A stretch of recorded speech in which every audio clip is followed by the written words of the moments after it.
Now let's talk about the symptoms of overthinking and how it is exhibited in the various levels of our existence. Here I will be proposing various concepts of exactly how overthinking exhibits itself.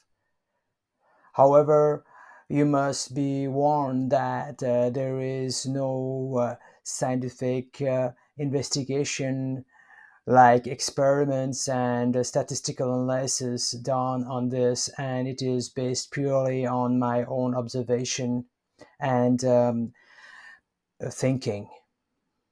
Many of the symptoms that I will be presenting here are not only related to overthinking, and they might overlap with other forms of mental, cognitive, and emotional uh, disturbances. So let us begin. I have summarized the whole list of symptoms in the diagram below, or for those of you who are watching the video book, in the diagram on your left. Let me just describe the diagram on the left, and then I will elaborate on each of the symptoms as we discuss further. As you can see, this diagram is consisting of various concentric circles, namely 5 of them. The first one is the actual overthinking. In it, you will recognize this matrix that we have used earlier to explain how overthinking occurs. Then you will see the arrows emanating from that first circle outside. What I'm trying to say is that the overthinking is causing ripple effects on the other levels of our consciousness. On your left side, you will see what each of the other 4 concentric circles represents. They are the mental level, emotional level, physical level, relationship level, and life events level. Each of the levels or circles is thus divided into 5 segments representing 5 symptoms in that particular level. As I already mentioned earlier, they are not the final list, and they might be inaccurate or they might not be enough. However, it is sufficient to help people who are suffering from overthinking to recognize their symptoms and act on them in order to find a solution to their problems. Now that you have understood how this particular section of this video book is organized with the help of the diagram on your left side, we will begin understanding each of the various symptoms. So let's start at the mental level. Here we don't have any symptoms except that our brain is constantly in a chatter mode, and it is racing, and it is making us feel heavy, as if 1,000 thoughts were simultaneously operating in the brain.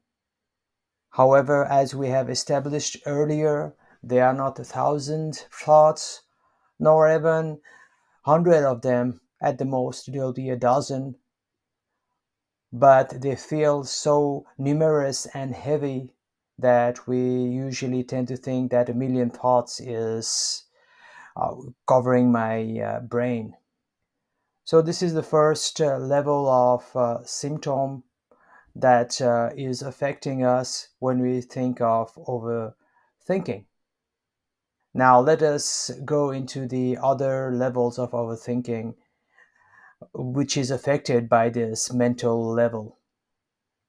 You can say that this is the fountainhead. The immediate effect from the mental stage occurs at the emotional level. As the name implies, it deals with the various emotions that overthinking creates in us. So let's explore what are those emotions. People will feel a sense of despair, as if there is no hope, because the overthinking lets us believe that what we think, usually the worst possible case, is going to happen. The thought is so strong and heavy that we find it very difficult to deny. In this way, we feel so helpless. Overthinking is so consuming our focus and attention that anything which disturbs the flow of our thoughts, it tends to irritate us. We know that it is wrong, but we just want to be left in our own world, thinking ourselves, totally absorbed in ourselves, detached from the world outside. We hate it when anybody disturbs us and stops our thinking process, as if it was something so precious and so important, so mission critical. At that point, when we are disturbed, we do not know that we are being irritable, and we think that we are protecting something that is worth protecting, that is our thinking. But there can be nothing more ludicrous than this. We realize later on and we regret. At the same time, when overthinking tends to be in the happier spectrum, we tend to be overexcited by our overthinking. Like earlier, the worst case scenario dictated our behavior. Here, the best case scenario makes us overconfident and overexcited. Basically, we believe our own narrative. Earlier, it was bad and it made us feel angry and helpless, whereas now it makes us feel happy and overexcited without actually any foundation. It is a false sense of security that we feel, and it leads us to the wrong conclusions. People around us sense us as somebody who is out of touch with reality.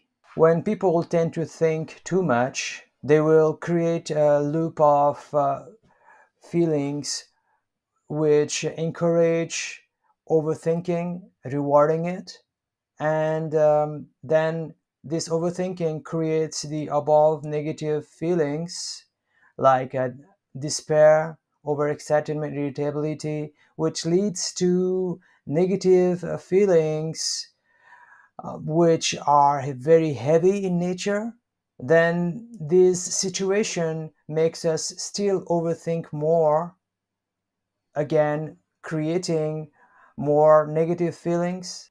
This again leads to the negative feedback from the others, and eventually we feel depressed because nothing seems to work. Our brain is not cooperating with us, and the world is also not cooperating with us. As a result, we feel depressed. However, you must understand that depression is not only caused by overthinking, and there are many other reasons, but this also leads to a sense of being hopeless and wanting to be left alone, and the other symptoms of depression. Another negative effect of overthinking is the anxiety that it causes in us. We just feel so anxious about what could possibly go wrong, and we will be spun in a web of our own made in our brain scenarios. It's also heavy inside our brain, and anything that we think leads us to believe that bad things will happen, and it makes us anxious. There is no reality based on those anxiety based thinking, but we just believe that those thoughts are real. There is no statistical basis for being anxious most of the time. However, our brain will just keep overthinking more and more because it is anxious, and hopefully it thinks that by covering all the grounds and being more anxious, the negative outcomes will be negated. That's usually the objective of being anxious. Now, let us go into the physical aspect of the overthinking symptoms.